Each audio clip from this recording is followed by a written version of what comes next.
Mateo 13, versos 31 y 32.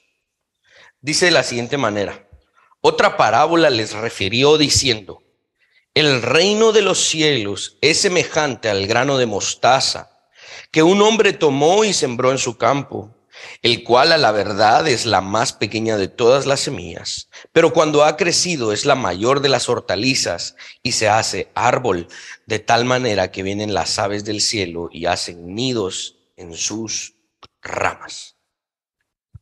Oremos.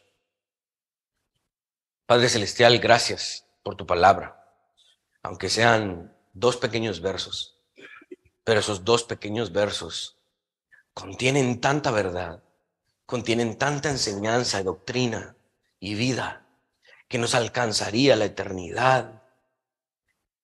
No nos alcanzaría, Señor, la eternidad para poder desgranar todo lo que tiene de verdad esta palabra. A los ojos del mundo, estos dos simples versos no parecen nada, pero para nosotros, Señor, son una perla tan preciada. Te ruego, Señor, que a mí me ayudes como el expositor en esta mañana a poder exponer, a poder explicar fielmente lo que aquí se encuentra. No nos permitas desviarnos de la sana doctrina, no nos permitas desviarnos de lo que en tu intención original tú has inspirado. Amén y amén. Bueno, regresamos después de algunos domingos a la predicación expositiva. Hemos hablado de la predestinación en diferentes puntos, hemos hablado sobre, estuvimos en nuestro servicio de Navidad y estuvimos exponiendo la doctrina de la encarnación. Pero ahora regresamos al hilo conductor que llevábamos del libro de Mateo. Esta es la prédica número 64, si no estoy mal, sobre el libro de Mateo. Y ya llevamos más de un año en el libro de Mateo y creo que es algo bien, no solo importante, sino emocionante, como Jesús va elaborando estos argumentos que creo yo podemos entender de una manera sustancial, y realmente nos quedamos cortos a la hora de entender realmente todo lo que aquí está implícito. La historia de la redención está también ilustrada en este pequeño cuadro que Jesús está utilizando y tomando de la naturaleza, ¿sí? Una pequeña semilla de mostaza. Y su resultado, eso cuenta la historia del Evangelio. Inició como algo muy pequeño, casi insignificante, y ha resultado y resultará al final de la historia como algo muy grande. En la vida de un individuo y en la vida de las naciones, esto será igual. Empieza con algo muy pequeño y termina con algo muy grande. La historia de la redención inicia como algo muy pequeño, pero resulta como algo muy grande. Esta parábola está también en los otros dos evangelios sinópticos, en Marcos 4 y en Lucas 13, ¿sí? Los otros dos evangelistas lo ponen en momentos diferentes, pero el contenido obviamente es el mismo. El esfuerzo ilustrativo de Jesús nos lleva a entender otro de los aspectos y también misterios del reino de Dios. Porque esto, aunque lo podemos ver, me puse a ver unos videos de cómo se siembra la mostaza y también, ¿no? Hay diferentes tipos de mostaza, ¿no? Y empecé a ver las semillas, cómo las siembran y básicamente las tiran así entre los matorrales, ¿verdad? Y crecen. Y hay en alguna medida un misterio en cómo esa semilla tan pequeñita se convierte en un arbusto, en un árbol, digamos, que es diametralmente opuesto o más grande a la pequeñez de la semilla. Esto es un misterio en alguna medida, pero también es un aspecto que nos ayuda a entender qué es el reino de Dios y cómo opera. En esta parábola Jesús está explicando una cosa. Recuerdan que las parábolas tienen un punto. Las parábolas buscan enseñar un punto. Y esta parábola está enseñando el crecimiento, el desarrollo del reino de Dios. Este es el punto de la parábola. En aquel contexto del primer siglo y obviamente antes, ¿no? Es probable que la semilla más pequeña que se conocía era la semilla de mostaza. Ahora, sabemos que hay semillas más pequeñas, ¿no? Las semillas de las orquídeas, las semillas del banano, no sé, las semillas de otras frutas y otros elementos de la naturaleza son más pequeñas que la semilla de mostaza.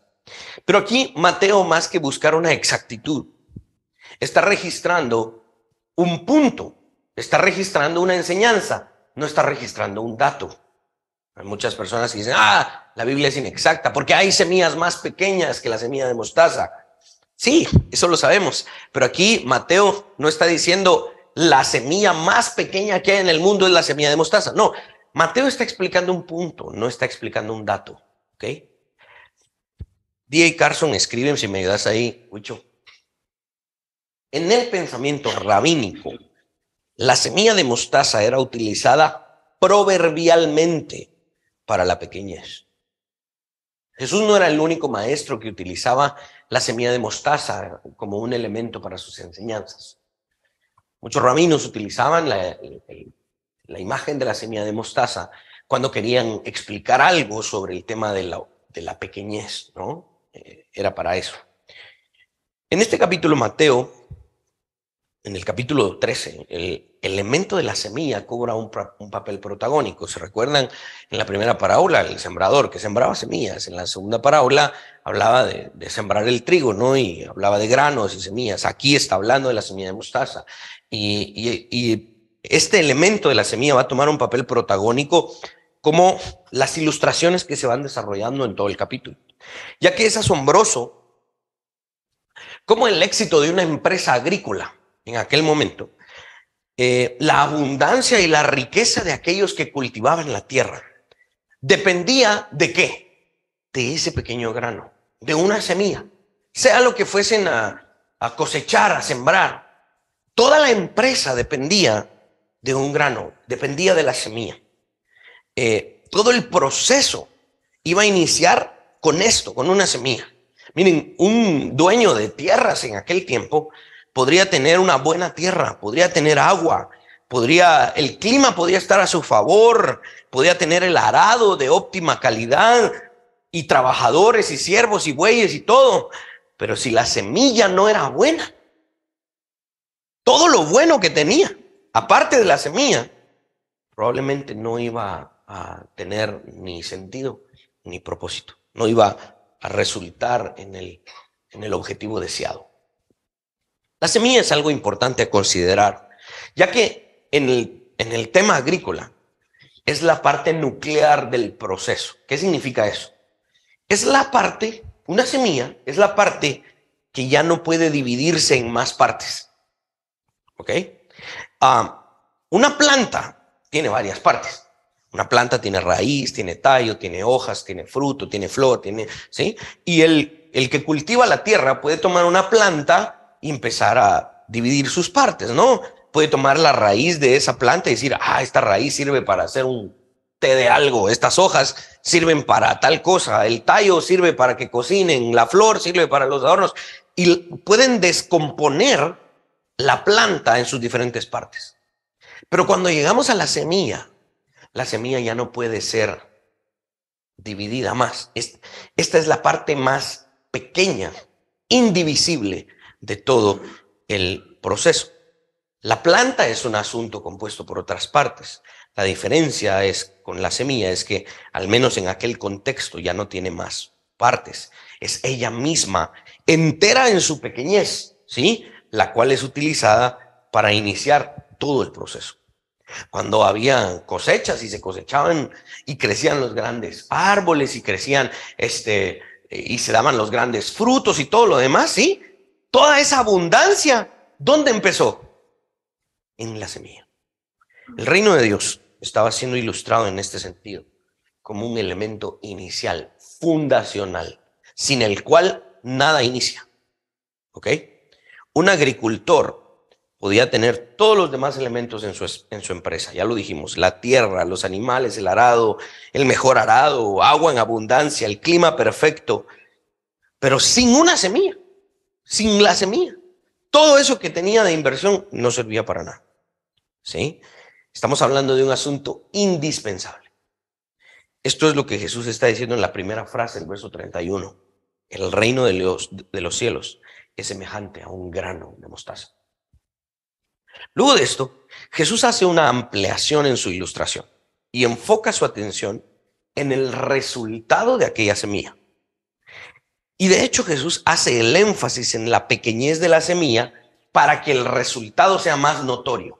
El verso 32 dice, a la verdad es la más pequeña de todas las semillas.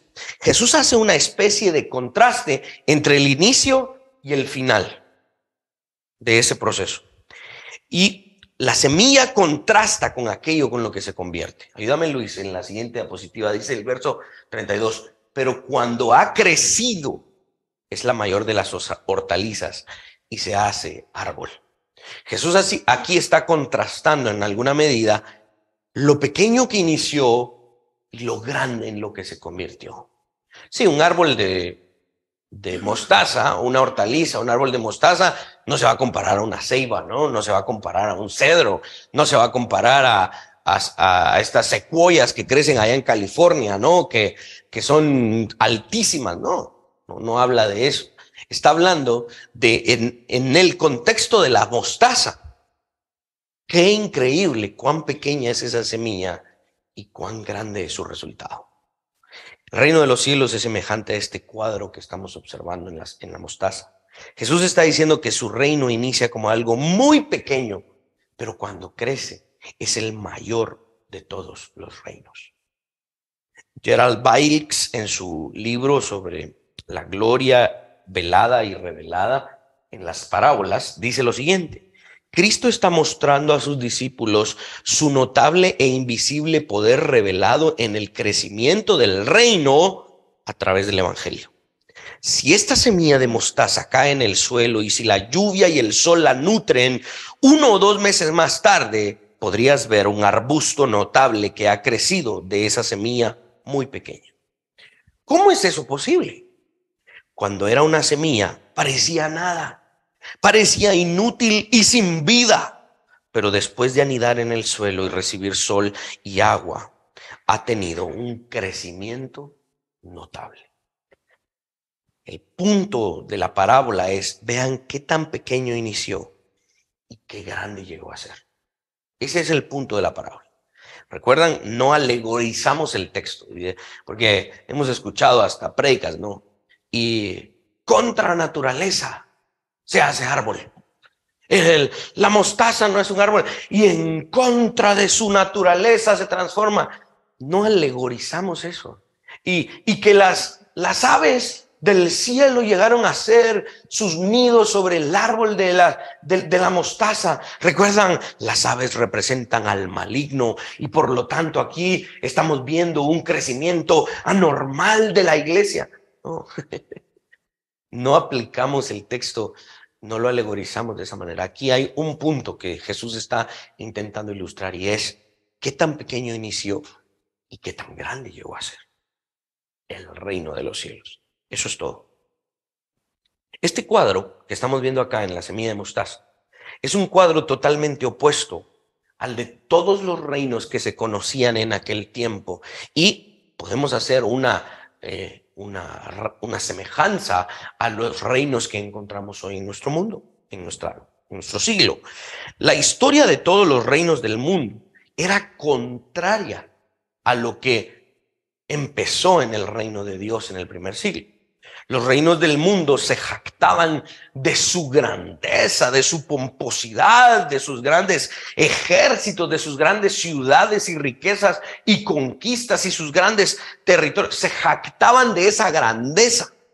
Y cómo de la noche a la mañana se llegaban a convertir en esos grandes reinos. Kenneth Gentry Jr. utiliza en uno de sus libros. La mayoría de las teologías y los reinos paganos en aquel mundo, en aquel momento, operaban sobre lo que se conoce como un principio de catástrofe. No sé si se recuerdan en la escena en donde Jesús está en la casa de Zaqueo Y inmediatamente después de ese asunto, de todo lo que sucede con Zaqueo, habían unos allí en esa casa, dice el texto, que empezaron a hablar sobre el reino de Dios y cómo éste se manifestaría de golpe. Y eso es lo que esa era la mentalidad que ellos tenían. El principio de catástrofe es nada sucede y ¡pam! De repente todo cambia. Ayer el imperio que gobernaba era el imperio medo-persa, pero hoy, ese día en la noche, fueron invadidos por los griegos y ¡pum! Al siguiente día ya gobernaban los griegos. Para ellos, el reino de los cielos operaba a partir de un principio de catástrofe. De todo está calmado, de repente el cielo se nubla y ¡pum! Todo está calmado y de repente se levanta un torbellino y todo se destruyó. Ese es el principio de catástrofe, de inmediato. Esa era la forma en la que operaban los reinos en aquel momento. De lo grande a lo pequeño. Porque todos esos reinos, si uno los estudia, uno va a ver que esa grandeza terminó finalmente, no solo en una pequeñez, sino que desapareció. Si se dan cuenta, Jesús está hablando exactamente lo contrario. El reino de Dios inicia como algo pequeño y llega a ser grande. No es un principio de catástrofe, es un principio de gradualismo. Es lo que vamos a ver acá. La historia de aquellos reinos, Babilonia, Medo-Persia, Grecia, Roma, todos y cada uno de ellos fueron grandes a los ojos de la humanidad y terminaron desapareciendo. ¿Sí? Hemos hablado de aquel meme de que Jesús sigue siendo rey y César hoy es un aderezo para ensaladas, ¿verdad? O sea, finalmente terminó desapareciendo. ¿Qué queda del Imperio Romano? Ruinas. Fue grande y terminó desapareciendo. El reino de Dios empezó al contrario, pequeño, y terminó siendo grande, como la semilla y el árbol de mostaza. ¿Ok? Es un principio opuesto. El reino de Dios opera de esa manera misteriosamente opuesta. Y esto fue profetizado. En muchas profecías, me hubiera gustado, damos un curso en el Instituto Gratia, donde yo dirijo, damos un curso de 15 horas sobre el reino de los cielos, la teología del reino de Dios. Y hablamos con muchísimo más detalle estos asuntos y todavía no nos alcanzan esas 15 horas para hablar de todo este punto, pero hablamos de la profecía de Daniel 2, de Isaías 2, del monte de la casa de Jehová, que llegó a ser el monte más alto entre todos los montes, la estatua, ¿no?, de David, la estatua que Nabucodonosor vio y Daniel interpretó su significado y todo lo demás. Y cuando esa piedra no cortada con mano de hombre le pega a la estatua y la destruye, la hace polvo y el viento se lleva todos los restos de la estatua, esa piedra empieza a crecer y se convierte en un monte que llena toda la tierra. Todas estas profecías hablan del reino de Dios, que en este principio no de catástrofe, sino un principio de gradualismo, de crecimiento. Y una de las profecías que nos habla de esto muy claramente es una profecía sobre la encarnación, y después de la profecía sobre la encarnación de Cristo habla de su reino. Ayúdame, Luis, por favor. Isaías 9, verso 7 dice: lo dilatado de su imperio y la paz no tendrán límite sobre el trono de David y sobre su reino, disponiéndolo y confirmándolo en juicio y en justicia desde ahora y para siempre. El celo de Jehová de los ejércitos hará esto. Cuando utilizamos la palabra en español dilatado, creemos que es algo que está tardado, ¿no? Es que se dilató, se tardó mucho. Pero la palabra dilatado no significa eso acá. La palabra dilatado significa crecimiento. ¿Por qué? El mejor ejemplo que he escuchado, creo yo, es como cuando un doctor está analizando la pupila de un ojo y dice: voy a dilatar las pupilas de los ojos para analizarlas. Y les ponen una luz, ¿verdad? Y la pupila del ojo se expande, se dilata, ¿sí? De eso es lo que está hablando. Y esto es lo que estamos hablando aquí en el reino de Dios. Lo dilatado de su imperio, es decir, el crecimiento de su imperio y la paz no tendrán límite. Entonces creemos que el reino de los cielos opera no de lo grande a la desaparición, sino opera de lo pequeño a ser dilatado, a crecer y a no tener límite. Crecimiento, ¿sí? De lo pequeño a lo grande, de lo que parece ser nada a llegar a ser todo. Trey Kinner escribe lo siguiente, ayúdame Luis. El punto de ambas parábolas, de la mostaza y de la levadura, es que el poderoso reino que todos esperaban podría surgir de comienzos aparentemente oscuros, como Jesús y los discípulos. Jesús y los discípulos no eran nada en comparación al César y sus legiones. El reino podría comenzar en la oscuridad, pero culminaría en la gloria. ¿Quién era ese carpintero de una aldea que ni siquiera se registra en el Antiguo Testamento, Nazaret? Y 12 pescadores y pescadores y recaudadores de impuestos y guerrilleros como el Celote y un medio extranjero ahí, Isaías Iscariote, que salió mal y estaba predestinado para la perdición. ¿Quién se iba a imaginar que de esa oscuridad, de esa nada, iba a surgir lo que hoy conocemos como la religión predominante en el mundo? Más de 2 billones de personas claman al nombre de Jesucristo.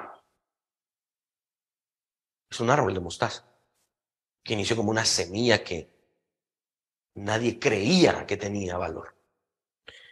La característica o misterio del reino que Jesús está aquí enseñando tiene que ver con el desarrollo y el crecimiento de este reino. Y no un crecimiento anormal, ¿ok? No estamos hablando de un crecimiento anormal. Estamos hablando de que este crecimiento estaba planificado. Es normal que esto crezca así, ¿ok? Jesús llama nuestra atención al hecho de, escribe D.A. Carson, ayúdame Luis, por favor, unidad orgánica de un pequeño inicio hacia un final maduro. Jesús está diciendo que hay una conexión básica entre los pequeños inicios sucediendo en su ministerio y el reino en su gloria futura. Aunque la apariencia inicial del reino pareciese inconsecuente, la pequeña semilla llega a una planta madura. No, este no es un crecimiento anormal. Esto no es una anormalidad de la naturaleza, como muchos creen.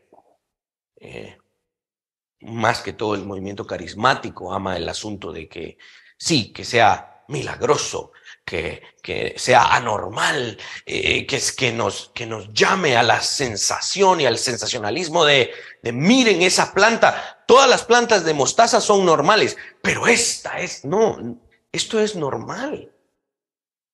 La semilla del reino de Dios es tan poderosa que va a llegar a esto porque es normal que ella produzca esto. ¿Ok? Este es el punto. El inicio y el final de esta parábola muestran lo misterioso y maravilloso de este reino. El reino de Dios puede parecer insignificante, sin valor, sin vida para aquel que observa sin atención. Para muchos el reino de Dios es como una semilla de mostaza. Pero este reino eterno siempre va a sorprender a aquellos que nunca le dieron el valor que realmente tiene. Hoy muchos hablan, yo mismo he hecho la referencia, ¿no? De que pronto la China comunista, la China que tiene prohibido el cristianismo, muy pronto será el país con más cristianos en el mundo. ¿Sí? Todo cristianismo allá, o la gran mayoría del cristianismo allá, está escondido, está huyendo, está siendo asesinado.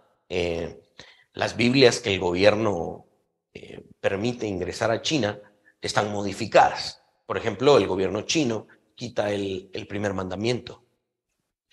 Toda referencia al primer mandamiento de las Biblias lo quita para que no lo pueda leer la gente. Las pocas Biblias que el gobierno deja ingresar. Y hemos hecho la referencia a que de verdad Ah, sí, China. Ay, es la iglesia perseguida. Y no nos imaginamos lo poderoso que eso es. O sea, se están reproduciendo de tal manera que no se le ha tomado con la seriedad que es. Pero este es el poder del reino de Dios. Sorprendente, ¿sí? Al punto de que en el país en donde el cristianismo está prohibido es donde más cristianismo va a haber en el mundo.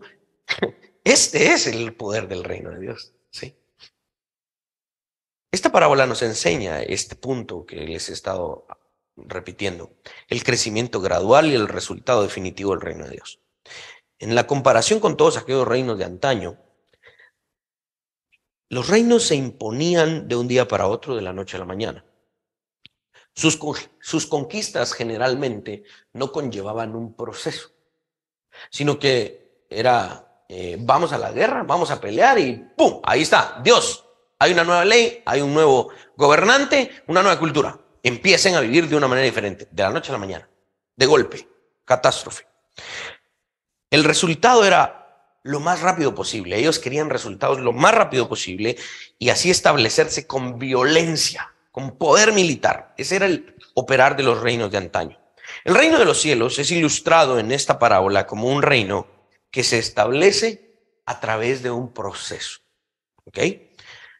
De un crecimiento gradual. No hay violencia militar, sino que hay un poder por medio de la evangelización, ¿ok? No destruyendo el cuerpo de los oponentes, sino que transformando sus corazones. Esto nos enseña esta parábola, los procesos del reino de Dios. Y imagínense la aplicación, ¿no? Si el reino de Dios crece por medio de procesos, si el reino de Dios, la fuerza más grande que la humanidad ha conocido, crece por medio de un proceso, imagínense todas aquellas cosas que nosotros queremos lograr, hacer, pensar, ¿sí? Van a haber procesos, porque esa es la forma de operar del reino de Dios. Es un principio gradual de crecimiento. No es un golpe, no es un crecimiento de ayer para hoy, ¿ok? Vamos a la aplicación. Número 1, hemos hablado, ayúdame Luis, por favor. Las parábolas leen nuestros corazones. Sí, nosotros hemos leído las parábolas y las estamos leyendo y aprendiendo. Pero me gusta mucho este autor que he estado consultando, Gerald Bylks, y él dice, démosle un poquito la vuelta a esta argumentación y veamos en la aplicación cómo estas parábolas también nos leen a nosotros. Son como una lámpara para ir alumbrando algunos cuartos oscuros de nuestro corazón.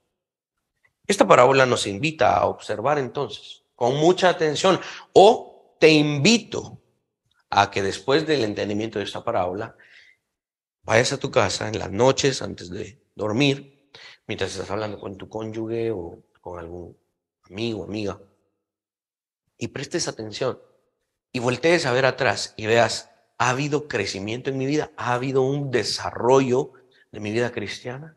¿Soy hoy un cristiano o una cristiana de verdad más maduro? ¿O todavía solo hay una semilla en mí? Ya soy una planta, ya empecé a dar hojas, ya empecé a dar flores, ya me estoy convirtiendo en una planta, ¿sí? Esto es un punto bien importante. Yo también tengo que ver ese desarrollo, ese crecimiento de mi fe, ¿eh? En mi vida.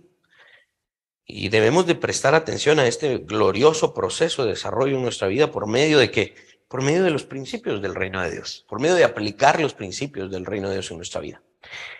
Esta parábola nos insta a no despreciar los inicios pequeños. Yo no desprecio de verdad esta etapa que estamos viviendo como iglesia, en un garage, en algo tan chiquito, ¿no? Yo no desprecio esto porque es una semilla, es como una semilla, esta es la forma de empezar. Yo he participado, he visto como otros hermanos, vamos a empezar una iglesia, bueno, pues junten pisto, vamos a alquilar el salón más grande, las luces, de una vez quieren empezar de grande. Y entonces alquilan un salonón y esto y lo otro, y el salón llegan unas cuantas personas. O, mira vos, tráete a tu iglesia, tráete y alquilamos buses, que se llene esa cosa. Quieren empezar de golpe, quieren empezar con algo grande de una vez. Esa no es la forma en la que opera el reino de Dios. Yo creo que el reino de Dios opera de esta manera. Pequeño. Pues tenés una silla. Sí, yo tengo una silla, dice ahí, checha, ahí las voy a donar. Ahí tengo un equipito de sonido. Ahí tengo un equipito de sonido y ahí la guitarrita. Y hasta me dice, ¿qué me dice? Fue Liz la que me dijo, Willy, ¿por qué tan chiquita la guitarra? Es para que Josué pueda tocar, le digo yo. Yo no desprecio esto porque esta es la forma en la que opera el reino de Dios. Sí, esta es la forma en la que opera el reino de Dios, de lo pequeño a lo grande. El reino de los cielos tiene un curso, un camino establecido, tiene un proceso, ¿no? Y es de lo pequeño a lo grande, de lo singular a lo plural, ¿sí? Del interior al exterior. Esa es la forma de operar del reino de Dios. Gerald Bikes dice, el reino no viene con una muestra externa, sino con un poder interior. ¿Ok? Por lo tanto, hemos de adorar a Dios no solo por lo que es, porque Él es Dios, sino que también por la forma en la que opera en nuestras vidas. El poder de su espíritu pueda que no siempre se muestre en nuestro exterior, pero créanme, hay una forma secreta en la que Dios ha ido operando en nosotros. Dios ha estado operando en nosotros y poco a poco, ¿sí? Poco a poco. No dudemos que de verdad Dios ha ido obrando en nosotros. La otra aplicación que quiero hacer, ayúdame por favor Luis, es la expansión del reino de Dios. La parábola habla obviamente del crecimiento. Y ese crecimiento implica en la aplicación, digamos, en la aplicación, significa que ese reino se expande. Y ha habido una expansión de este reino desde cuando fue inaugurado, y es el primer siglo, en la primera venida de nuestro Señor Jesucristo. El gran teólogo reformado Kenneth Gentry Jr. escribe en su libro He Shall Have Dominion, Él tendrá el dominio. Ayúdame Luis, dice, vemos que el Antiguo Testamento observa la masiva y universal influencia del reino en los hombres y las naciones. El Nuevo Testamento anticipa la victoria mundial del Evangelio como un resultado de la inauguración del reino en el primer siglo y antes de la segunda venida de Cristo. Esta es nuestra escatología en esta iglesia. Sí, no tenemos vergüenza de decir que somos postmileniales. ¿Qué significa eso? Creemos en la victoria del cristianismo.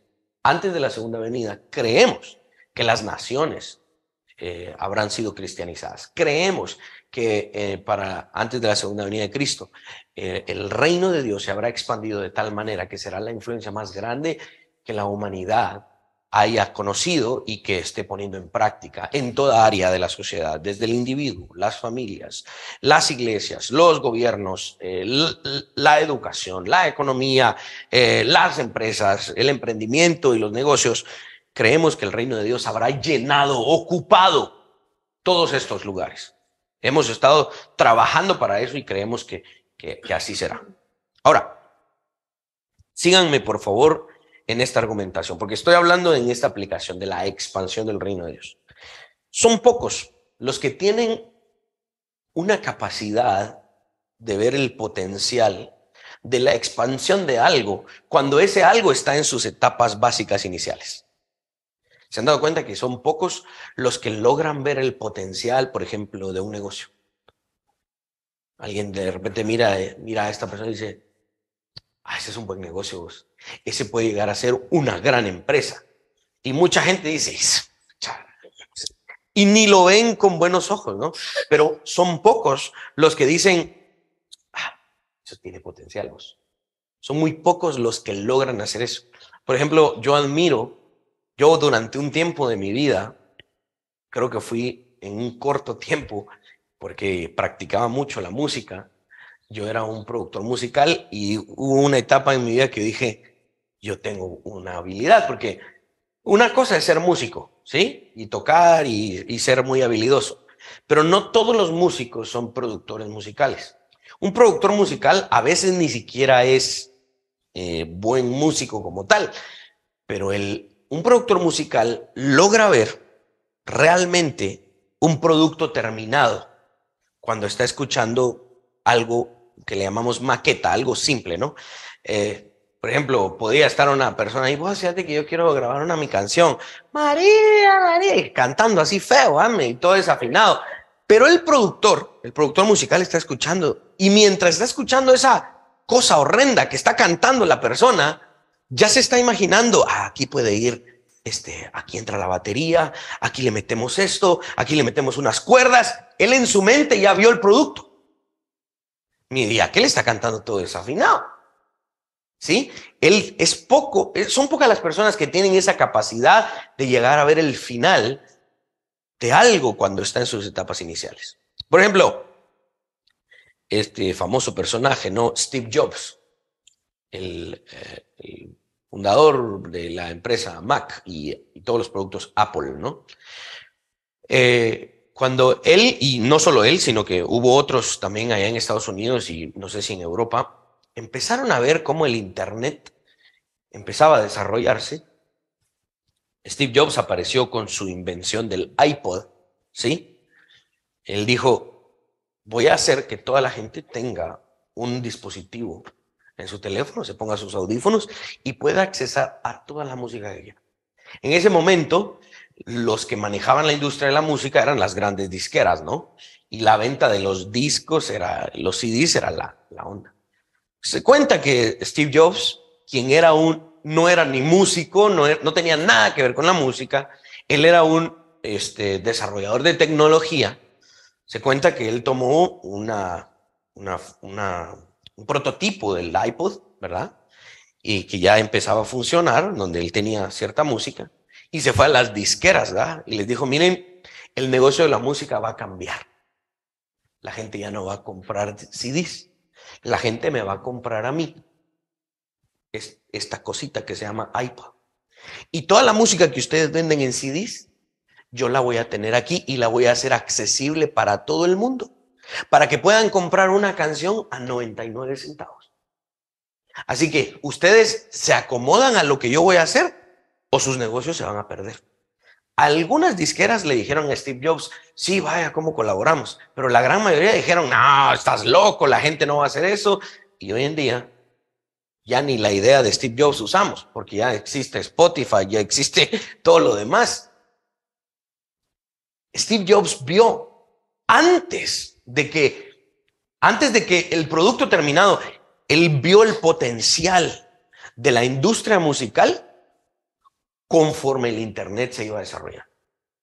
Existieron otros esfuerzos como por ejemplo, hubo un sitio que se llamaba Napster, recuerdo yo, por allá por 99, 2000, y era un chavo que era bueno para la computadora, hizo su sitio de Internet y le dijo a todos que en sus computadoras empezaran a compartir música gratis. Entonces uno ingresaba a Napster y podía descargar y escuchar música gratuitamente de todos los que compartían.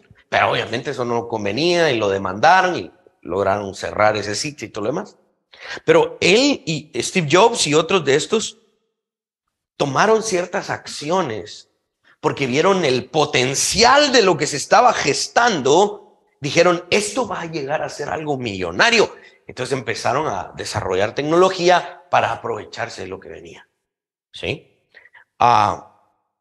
Por ejemplo, fueron pocos los que vieron el potencial de lo que hoy llamamos algo tan normal como las redes sociales.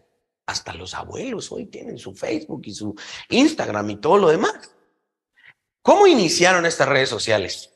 Empezaron como experimentos en las habitaciones de unos patojos en unas universidades. Fueron pocos los que vieron el potencial y dijeron, esto está bueno.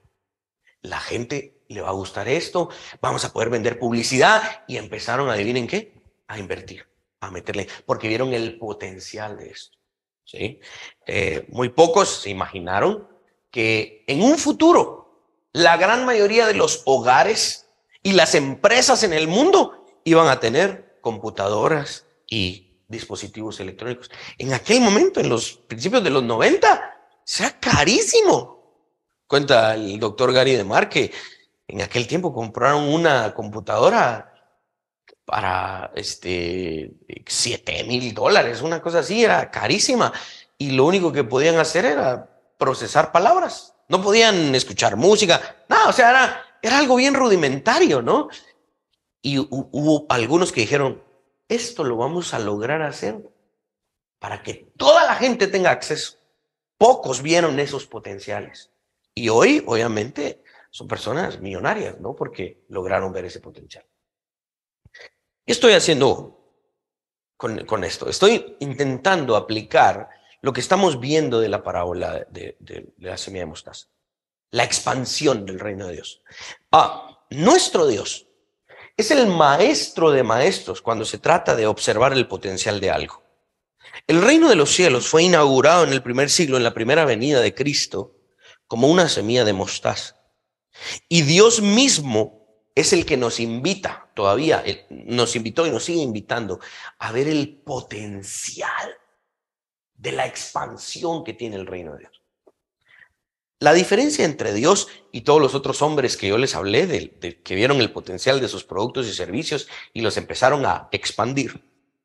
La diferencia es que Dios es el único que es capaz de observar el máximo potencial de aquello que Él mismo plantó, controlarlo y llevarlo a la realización de su máximo potencial. ¿Sí? Las 12 son los cohetes. Sí, ya voy a terminar la prédica, tranquila. Si observamos cada una de estas empresas que les mencioné y sus emprendimientos, ¿no? De los desarrollos de sus productos y sus servicios, Steve Jobs y todo lo demás, ellos empezaron a desarrollar tecnología y esto y lo otro, y empezaron a expandirse, y llegó un momento que ya no pudieron controlar lo que crearon, porque se metieron otras personas, competencias y todo. No lograron llevar a su máximo cumplimiento aquello que ellos empezaron a desarrollar. No lo lograron. Se murieron en el camino. Alguien más tuvo una mejor idea que ellos, empezaron a pelear por patentes de comercio, etcétera. No pudieron controlar lo que empezaron a desarrollar. Lo que estamos viendo acá en el reino de Dios es que Dios fue el que plantó esta semilla.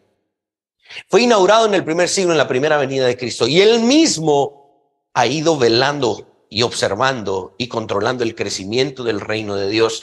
Y tengan por seguro que el reino de Dios se va a expandir y va a llegar a su máximo cumplimiento, porque es Dios el único que es capaz de hacer esto.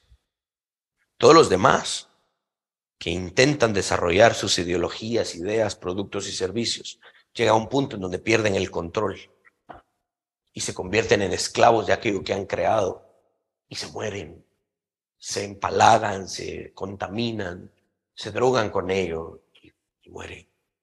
El reino de Dios no tiene esto. Dios es el único que puede hacer esto. La parábola de la semilla de mostaza nos enseña no solo la expansión del reino de los cielos, sino la divina y perfecta capacidad para llevar ese reino a donde se supone debe llegar. Ha llegado a tu vida, ha llegado a mi vida, a la vida de mi familia, ha llegado a la vida de mis emprendimientos, de mis negocios, ha llegado aquí donde estamos, y Dios está controlando eso. No dimensionamos la grandeza del reino de Dios. No logramos en nuestra mente tan limitada y nuestra limitada capacidad como seres humanos, no se nos permite tener la medición concreta de hasta dónde llegará el reino de Dios. Pero sí les digo algo, este es un reino eterno. Y dice la profecía, sin límites. Solo Dios puede saber hasta qué tan grande llegará. Todo otro reino que se compare al reino de Dios ha tenido un límite. Ha tenido un corrupto inicio, un peor desarrollo. Tal vez ha logrado ciertas cosas buenas, hasta ha logrado contribuir en algo, pero finalmente se ha muerto. No hay nada más que quede de esos reinos. Este reino no ha muerto, al contrario, sigue en crecimiento, en incremento. La expansión del reino de los cielos creemos que llegará al cumplimiento o ejercicio de lo que denominamos el mandato cultural. El mandato cultural, ayúdame Luis, está en Génesis 1:28, donde dice, fructificad y multiplicaos, llenad la tierra y sojuzgadla, señoread en los peces del mar, en las aves de los cielos y en todas las bestias que se mueven sobre la tierra. Creemos que esta parábola nos empuja, ¿sí?, a llevar a cabo este mandato. Previo a la segunda venida de Cristo, el reino de los cielos será la influencia más grande en la tierra. El pueblo de Dios estará ejerciendo dominio sobre la creación. Esta parábola nos lleva a entender que la expansión del reino de Dios significa que los hijos de Dios estaremos dominando la creación. Este dominio generalmente ha sido mal interpretado o mal representado por diferentes teólogos y corrientes teológicas, específicamente o mayoritariamente los teólogos dispensacionales. Los teólogos dispensacionales nos han acusado, aquellos que creemos en el ejercicio de este mandato, nos han acusado de dominionistas, ¿sí? Se utiliza, por ejemplo, el concepto de, es que esas iglesias pertenecen a un culto dominionista. ¿Qué significa eso? Que queremos imponer un dominio, fuerza, que según ellos queremos nosotros someter a todas las demás personas que no creen como nosotros por la fuerza. Creemos que si vamos a ejercer dominio, eso es algo que es malo, es malo por naturaleza. Ok, esa es una mala representación de lo que creemos que significa ejercer dominio sobre la creación. Ok, el dominio, de acuerdo a las Escrituras, es un concepto que emana de las Escrituras. Si ustedes se dan cuenta, este concepto no lo impusimos en la Escritura. La Escritura nos lo revela. Señorear, sojuzgar. Es un dominio sobre la creación porque es algo que Dios nos demanda como sus hijos. Es un concepto derivado de la Escritura. Lo voy a poner desde este punto de vista. Presten mucha atención. Es un dominio subordinado. ¿Por qué? Porque es Dios la máxima autoridad y nosotros estamos debajo de Dios recibiendo este mandato. Pero al mismo tiempo es un mandato sobre la creación. Por lo tanto, es representativo. Nosotros no nos estamos estableciendo como los jefes de la creación porque así no se nos ronca la gana. No. Estamos subordinados a la autoridad de Dios para ejercer dominio sobre la creación. Por lo tanto, este dominio es representativo. Los hijos de Dios ejercemos dominio sobre la creación en nombre de Dios para la gloria de Dios. Muchos confunden este concepto del dominionismo como algo desmedido, ¿sí? Como algo impositivo por la fuerza militar, como el de otras religiones, por ejemplo, el fundamentalismo islámico. El islamismo radical, ellos sí mandan a que a todos aquellos que son infieles, nosotros y todos los demás, debamos ser sometidos por medio de una fuerza militar. De hecho, el islamismo tiene una escatología.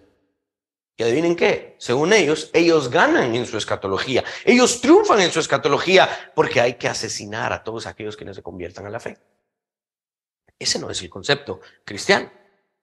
Algunos también confunden este concepto del dominio desde lo que se conoce como una eclesiocracia, que es que la institución eclesiástica ejerza dominio político. Eso lo hizo en la Edad Media y lo sigue haciendo en cierta medida el catolicismo romano. Nosotros no creemos ese tipo de cosas. Esta parábola nos provee de estas aplicaciones, no solo individuales, sino también colectivas. El reino de Dios está en crecimiento, está en incremento. Y ojo con esto, el reino de Dios no está creciendo en el vacío. Por eso Jesús magistralmente utiliza la parábola, porque en la parábola, cuando la semilla de mostaza es sembrada, no es sembrada en la imaginación del agricultor. Cuando la semilla de mostaza se convierte en un arbusto, en un árbol y crece, no crece en la imaginación del agricultor.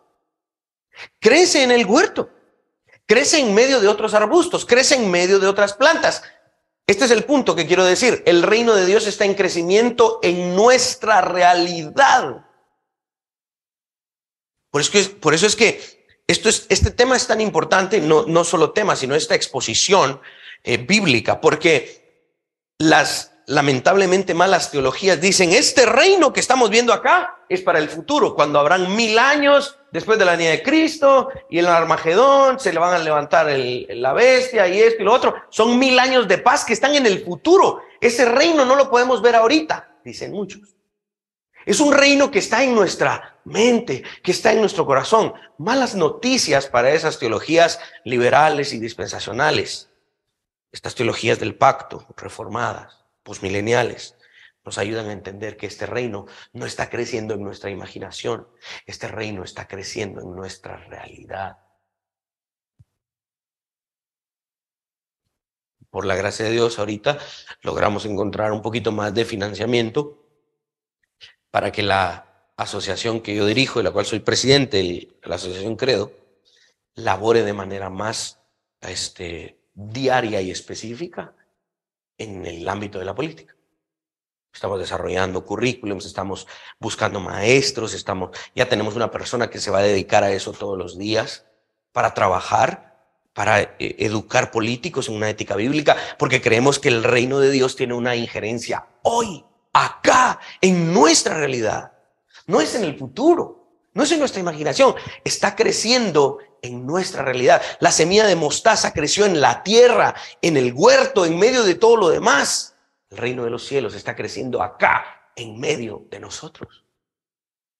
Por eso es que a veces cantamos aquella canción de declaramos que el reino de Dios está aquí, en medio de todos.